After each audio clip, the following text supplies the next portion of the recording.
Anyway, we are going to be doing a recap of the 7th round between Praggnanandhaa and Magnus Carlsen. Obviously, Magnus on a little bit of a heater. He won a very nice game yesterday against Richard Rapport to move into shared first place with Vidit Gujarati and Shakira Mamedyara. The game starts out d4 here. We get d4, d5. c4 is played, e6, knight f3, and now Magnus makes an interesting choice to take on c4.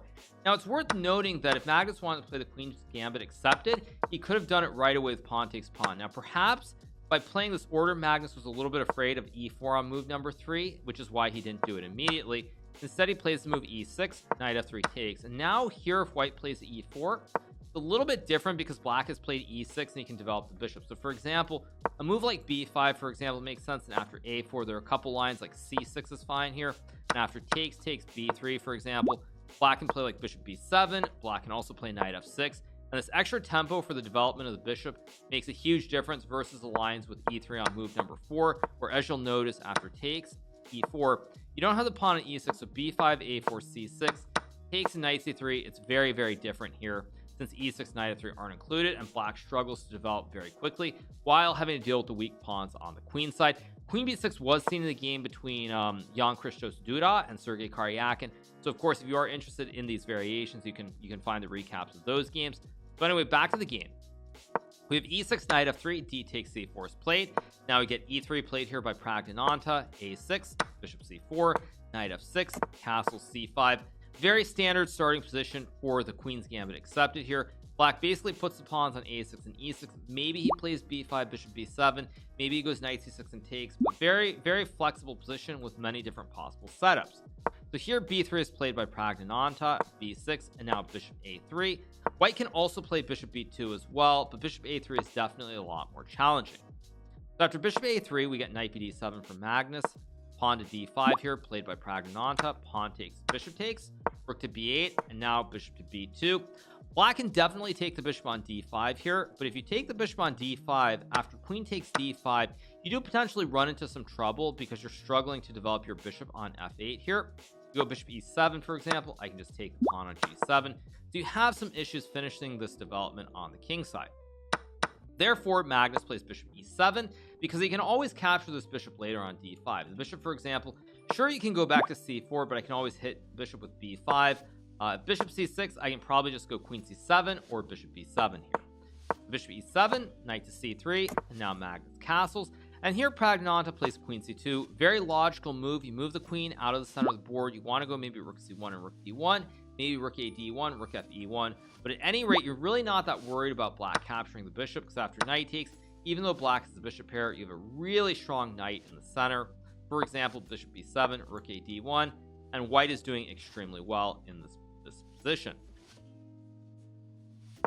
So if we go back here after queen c2, Magnus plays pawn to b5 here, threatening to go b4 and undermine the knight. So for example, if you play pawn to h3, b4 here, black is going to win material. You move the knight, you lose the bishop. If you don't move the knight, say you move your bishop, I take the knight. So either way you lose one piece. So after b5, rook fd1 is played here by Praggnanandhaa. Now this is interesting. In retrospect, I understand the reason he did this because he wanted to try and play on the queen side. I personally felt like rook a1 was a little bit more logical because I don't really believe in this a4 idea, and I feel like the ideas with rook ad1, rook fe1, and e4 make more sense to have the rooks on these two central files versus trying to set up the rooks on d1 and c1 here, where I don't really feel that in say just a random position where the rook's on c1, the pawn on c5 is not really weak, so the rook is on a semi-open file, but it doesn't really create threats. So to me it feels like this is a slight misplacement of the rooks. I probably would have put the rooks on d1 and e1 here. So now we get rook fd1, queen to c7, a4 played by Praggnanandhaa. Now it's worth noting here that one of the things that Magnus is really good at is understanding the styles of players and which players are really aggressive and which players are a little bit more timid, a little bit more positional, and less willing to take risks. For example, if this happened in a game between Magnus and Shakira, I think that Shak would go knight g5 right away and try to attack towards the king side and be very aggressive, which is why you will not see Magnus playing the Queen's Gambit accepted against him. So there's a lot more to it than just picking an opening. You also have to take into account the style of the player as well. So knight g5 would have been very interesting here because after h6 you can go knight g e4, and now black has a choice. Black can take the bishop, but after knight takes, these knights in the center of the board are really well placed. And if you take the knight on e4, now I can take with the bishop, or the knight even. I don't know which one's better. Bishop takes and knight d5 looks logical. Knight takes and queen c3, trying to line up the battery and create a lot of threats with the double op combo, is also very strong here. So in this position, knight g5 would have been very, very interesting. Instead, Praggnanandhaa plays a4. Now Magnus goes to h6. Very interesting choice. Computer really does not like this move. It fills it after b4, knight to e4, black and trade, go bishop to b7, attacking the rook. And when you move the rook back to, let's just say d1, black has this very thematic pawn sacrifice with pawn c4, b takes c4, and queen c6, followed by knight c5, say knight g3, knight c5. And black is actually doing fine here because you have b3, the a4 pawn is weak, and it's not so easy for white to continue here. Again, very complicated, very computerish line that you aren't generally going to see in a game, so it's not surprising that Magnus did not play this. Instead, Magnus goes pawn to h6 here. Logical move, create the Lufthansa for the king on h7 here. You also stop knight g5 ideas as well, so there are no ideas with knight g5 and queen h7 or knight takes f7. So now we get pawn takes pawn, pawn takes pawn, and here in this position, queen e2 is played by Praggnanandhaa. Now it's worth noting that the computer really liked this very strange move, bishop to a8. I in fact was willing to give 200 subs to my community if Praggnanandhaa played it because of how unhuman it really feels here. Now the idea behind bishop a8 is very cute.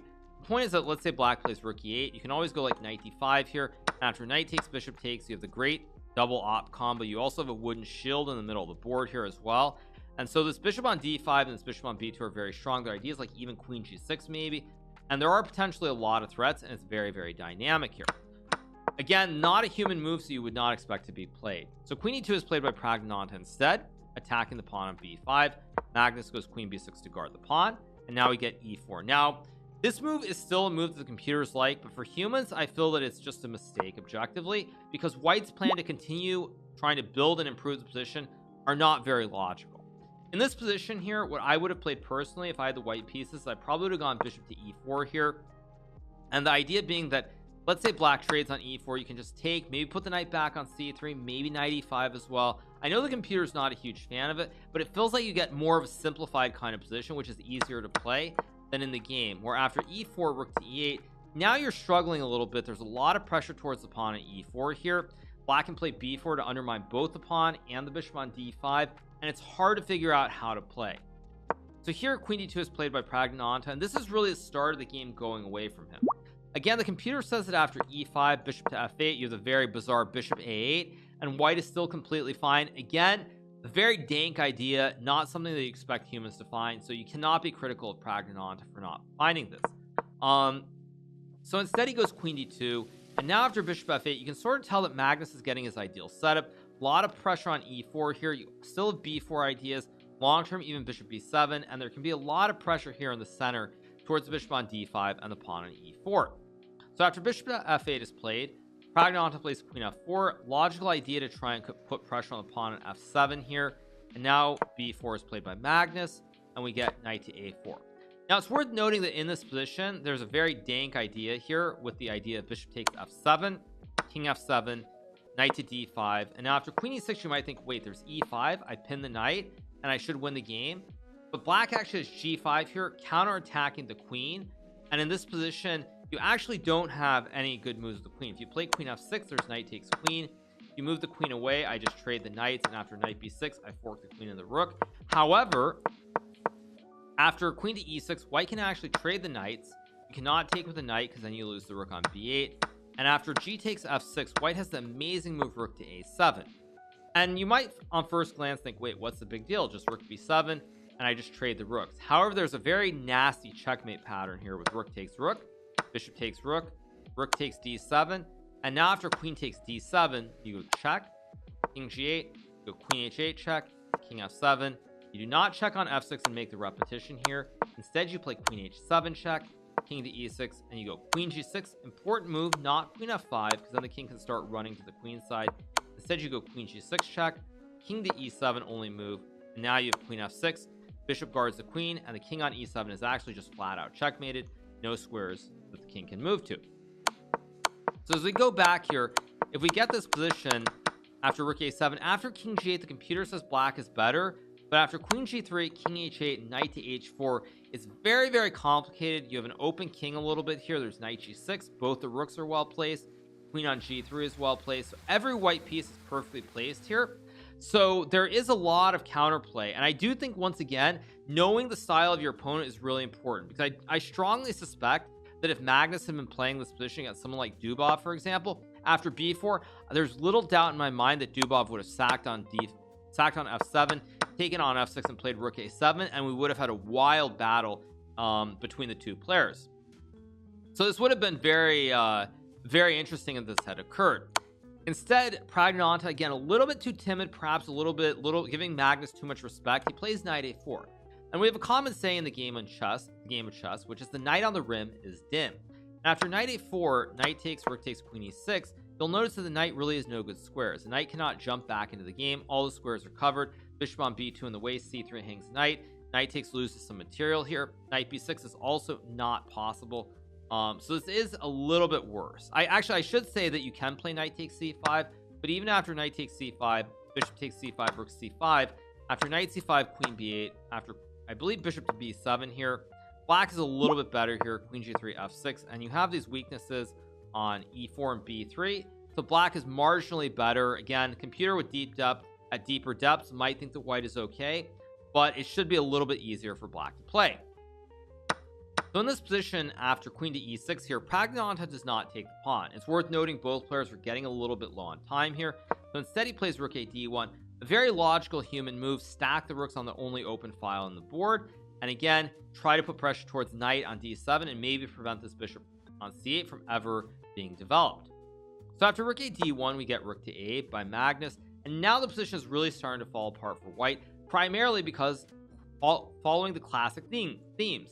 A knight on the rim is dim, and after rook a8, the idea of c4 here is very strong. So let's just say you play a move like h3. After c4, the knight is really undermined here. You cannot take, you lose the knight. And let's just say I make a random move like king h2. After pawn takes pawn, your knight is, again, it's completely stuck on the rim. It has no way back into the game here. So if we go back to this position after rook a8, it's already starting to slip a little bit out of control. So Praggnanandhaa plays queen c1, trying to prevent this pawn push. Now Magnus takes the free pawn, and Pragg goes h3. Now the thing is, black is up a pawn here, but it is still a little bit tricky to play, because one wrong move, like say knight f6, and after a retreat, the knight takes on c5, and I'm very much back in the game. So there still is a little bit of risk for black. Additionally, you can't develop this bishop, because then you would lose the knight. So while black is technically winning according to the computer, there still is some risk in this position. If you make one wrong move, you could end up in a lot of trouble. So here Magnus plays rook a7. Basically, the idea is simply to guard the knight. I don't know if there's any other real reason behind it, and he's saying that I can eventually unwind the position, maybe even c4 next move, followed by c3. So you get queen to d2 here, played by Praggnanandhaa, and now Magnus goes queen g6. Worth noting that c4 is actually a big mistake, because after rook to e1 here, now you have this slight problem. Your queen and your rook are under attack. The knight on f3 guards the rook. If you move away, you lose the rook. Of course, if you don't move the queen, say you play c3, for example, I can just take your queen, you take my queen. Again, free rook on e8 here, and white should be winning the game. So Magnus plays queen g6, and now here Praggnanandhaa plays knight h4, queen to e6, and knight to f5. Those of you who are chess aficionados obviously have heard the phrase from Gary Chess, also known as Gary Kasparov, which is that a knight on f5 is worth at least one pawn, if not more. So after knight f5, you get this great knife here. It's threatening g7 and h6. Now again, both players were very low on time here, so even though we're going to see some mistakes in the coming moves, keep that in mind, even from Magnus's perspective, that he was getting pretty low. I think it was around 2 minutes here, and so blunders do occur. So after knight to f5, Magnus plays this move c4. Very logical move, but in fact it is a blunder because of what Praggnanandhaa could have done here. So after c4, white has the amazing resource, bishop takes pawn, bishop takes bishop, knight takes bishop, king takes, and this is where, for everybody, when you have very little time on the clock, you probably see the obvious pyramid of Giza with queen d4 winning the rook. However, after queen to d4, knight to f6, you'll see that after queen to a7 here, black can simply take the rook on d5. So the obvious idea of queen d4 does not actually work here. Instead, there's a very tricky idea, which is that here you can play rook to d6, attacking the queen on e6. So after you play rook to d6, black actually does not have many good moves. Let's say black plays c3, you can now go rook takes queen, pawn takes queen, rook takes e8, and white is actually winning here. So in this position, black cannot push the pawn to c3. The only move that black can play here is queen to e7. If you play queen to e5 here, after queen takes h6, king to g8, you can now play rook 6 to d5, attacking the queen. And now if black moves the queen, let's just say to e7, you go rook g5 check, and black has to sack the queen. And after king f8, queen h6, white is a queen for a rook and a bishop, and this should be completely winning here. Black can, however, play rook e6, but after rook takes queen, there's now rook to e8 check, attacking the king. And after king g7, rook takes c8. Black can still take the pawn and keep the game going, but after the move knight to b2, it should be enough to draw the game here. Unfortunately for Praggnanandhaa here, he does not actually see that idea. Instead, he chooses to play the move queen d4, very low on time again. I think Praggnanandhaa was down to his final 30 seconds already, and so he plays queen d4, trying to create the same idea where you attack the rook and g7 at the same time. But now after knight to f6 here, attacking the rook, if you take this rook on a7, black can very simply take the rook on d5, and he should be winning. So after knight f6, he plays knight b6, just a sheer move of the moment, no time left, couldn't find a good continuation. Out of desperation, he plays knight b6. But now after c3, the game is effectively over. Praggnanandhaa takes the bishop on c8. Magnus takes with the queen. Important move here, because now you cannot take the rook with the queen, because then you lose your rook. And this means that at the end of the day, queens are coming off the board, so Magnus is winning here.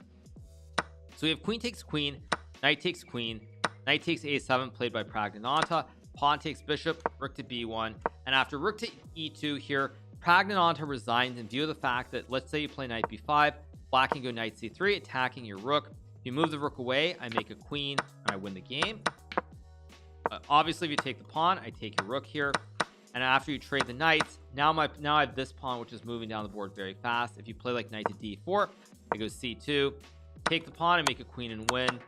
Take the pawn, I just take, followed by rook c1, you're just down a piece. Say you move king h2, bishop a3, guard the pawn, say g3, rook c1, and now you're going to lose your rook here and the game along with it. So after rook to e2 is played here, Praggnanandhaa resigns the game, as there's no way really to stop this threat.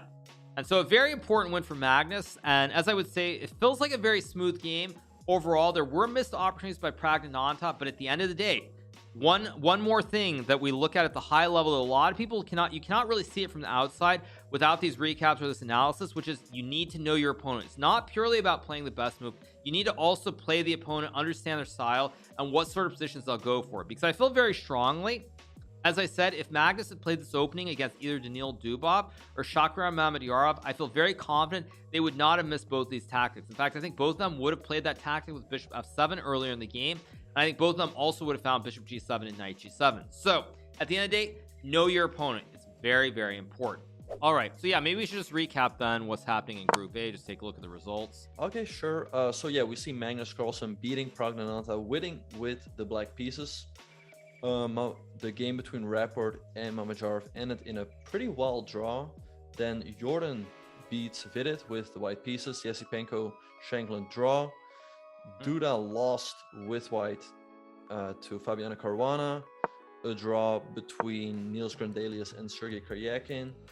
And Anish, for the moment, beats Dubov after Dubov refused to play since he was asked to wear a mask at the board. But I mean, yeah, we'll see what's going to happen there. Right. And if we have a quick look at the standings, we see that Magnus Carlsen is in a sole lead now. Shaq is the only one who's in second with 4.5 out of 7. Then we have a group with 4 players: Yasipenko, Anish Giri, Vidit, and Rapport. Then we have the players on 50%. That's Fabiano, Sergei Karyakin, Jordan Van Forest. Yep. And then on 3 points, we have Duda and Shankland. Then on -2, we have Dubov and Prag. And then in last place, we have Niels Grandelius. With 2 points, but an important draw today. He did salvage that game against Sergey. He probably was losing at certain moments, but he was able to keep it together. And he's actually done fine since the rest day. I think that's what 2 or 3 draws now.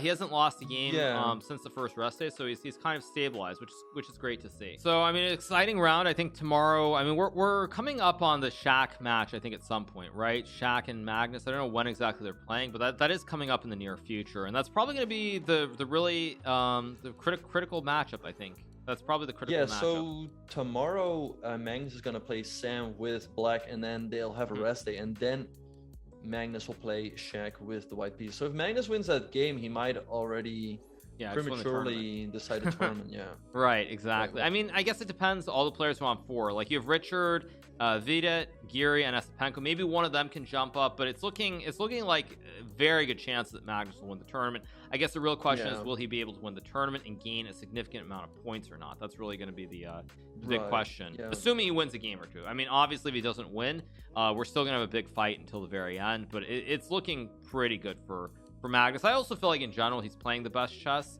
I feel like a lot of players are getting decent results, but it feels like very choppy. Dudov, for example, has been really up and down. Jordan's been really up and down. Fabiano's been really up and down. Richard, I think, also has been up and down on each 2. I mean, obviously he gets this win today with the forfeit, but he's been very choppy. So I feel like everyone's been very choppy, and Magnus has just been pretty solid. I mean, he's made his fair share of mistakes too, but he's been the most consistent. So it's looking very, very good.